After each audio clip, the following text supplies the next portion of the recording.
August 18 செவ்வாய்க்கிழமை. தேடினேன் இராக்காலங்களில் என் படுக்கையிலே என் ஆத்தும நேசரை தேடினேன். தேடியும் நான் அவரை காணவில்லை. நான் எழுந்து நகரத்தின் வீதிகளிலும் தெருக்களிலும் திரிந்து என் ஆத்தும நேசரை தேடுவேன் என்றேன். உன்னத பாட்டு 3:1-2.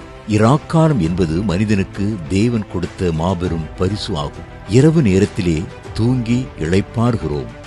அப்பொழுது உள்ளத்தின் உளைச்சல்களும் கவலைகளும் வெகுவாக மறைந்து போகின்றன.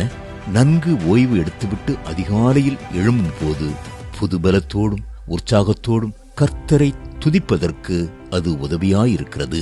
அதே நேரத்தில் சாத்தானும் இரவு நேரத்தை தன் தீய காரியங்களுக்கு பயன்படுத்திக் கொள்ள விரும்புகிறான். களைகளை எண்ணங்களிலேயும் சிந்தனைகளிலேயும் விதைத்து ஆபாச சொப்பனங்களையும் கொடுமையான கனவுகளையும் கொண்டு வருகிறான்.